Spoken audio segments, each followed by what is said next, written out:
केदारनाथ, जब भी हम ये नाम सुनते हैं, मन में एक अजीब सी श्रद्धा और हिमालय की वो विशालता, वो शांति का एहसास होता है।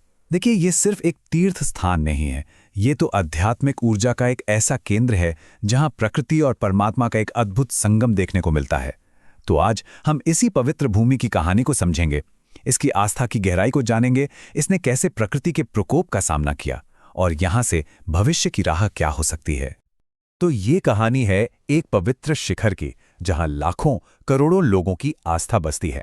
और ये कहानी है एक ऐसे भयानक तूफान की जिसने एक झटके में सब कुछ बदल कर रख दिया। ये आस्था और प्रलय की एक ऐसी गाथा है जो हमें आज भी बहुत कुछ सिखाती है।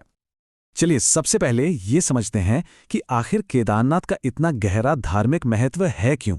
ये सिर्फ एक मंदिर नहीं है, बल्कि इसे तो भगवान शिव का हिमालय में घर, उनका निवास माना जाता है।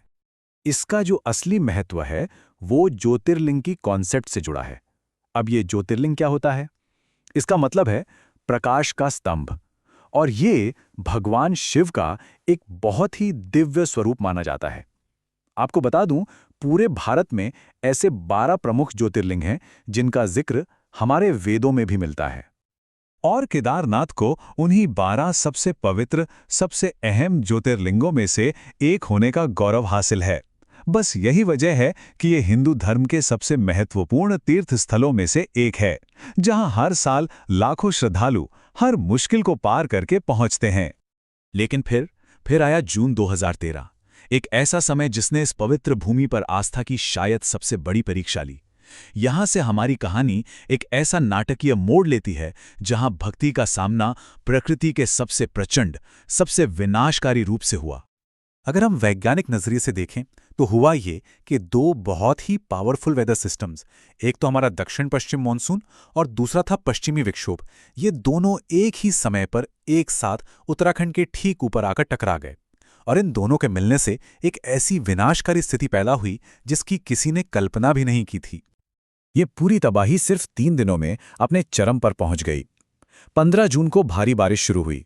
16 जून आते आते ये बारिश एक प्रलय में बदल चुकी थी, जिसके नतीजे बहुत विनाशकारी थे। और मामला यही नहीं रुका। 17 जून को भी लगातार बारिश ने तबाही को और गहरा कर दिया, जिससे बचाव और राहत का काम करना लगभग नामुमकिन हो गया था। तो अब सवाल उठता है कि यह घटना कितनी असामान्य थी। चलिए जरा आंकड़ों पर नजर डालते हैं, क्योंकि नंबर्स ही हमें इस आपदा का असली स्केल, इसका असली पैमाना समझाते हैं। जरा इस नंबर पर गौर कीजिए, 462.23 मिलीमीटर। अब ये क्या है?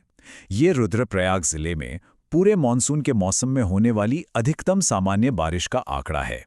इस नंबर को याद रखिएगा, क्योंकि ये हमें समझने में मदद करेगा कि 2013 में जो हुआ वो कितना ज्यादा भयावह था।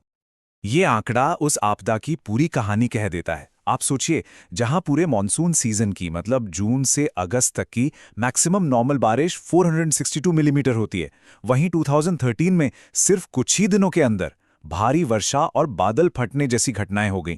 मतलब ये कोई सामान्य बारिश थी ही नहीं, ये तो प्रकृति का एक चरम और रौद्र रूप था। देखिए, इस तरह की जो विनाशकारी घटना होती है वो सिर्फ मौसम का खेल नहीं होते।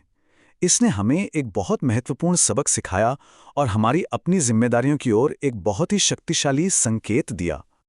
ये जो कोट है, ये उस भावना को बहुत ही खूबसूरती से बताता है। हम प्रकृति का निर्माण नहीं कर सकते और इसलिए हमें इसे प्रदूषित या नष्ट करने का कोई अधिकार नहीं है। कितनी सीधी और सच्ची बात है ना? ये हमें याद दिलाती है कि आस्था के नाम पर जो विकास हो रहा है और जो हमारा नाजुक पर्यावरण है, उसके बीच संतुलन बनाना कितना ज्यादा जरूरी है। तो सवाल यह है कि आगे का रास्ता क्या है? एक्सपर्ट्स के मुताबिक भविष्य में ऐसी त्रासदियों से बचने के लिए एक बहुत ही साफ सुथरे प्लान की जरूरत है। इसमें सबसे पहला कदम है कि खतरनाक क्षेत्रों की मैपिंग की जाए। दूसरा, ये पक्का किया जाए कि हर निर्माण कार्य सस्टेनेबल हो, यानी पर्यावरण के अनुकूल हो। और तीसरा, हमारे जो प्राकृतिक संसाधन हैं, उनका इस्तेमाल इतनी जिम्मेदारी से किया जाए कि वो आने वाली पीढ़ियों के लिए भी बचे रहें। और आखिर में ये पूरी कहानी हमें एक बहुत ही महत्वपूर्ण सवाल के साथ छोड़ जाती है। केदारनाथ जैसी जगहों पर जहां एक तरफ लोगों की गहरी आस्था है और दूसरी तरफ एक बेहद नाजुक पर्यावरण है, हम तीर्थ यात्रा को बढ़ावा देने और प्रकृति के संरक्षण के बीच वो सही संतुलन, वो सही बैलेंस कैसे बना सकते हैं? ये एक ऐसा सवाल है जिस पर हम सभी को मिलकर विचार करना होगा।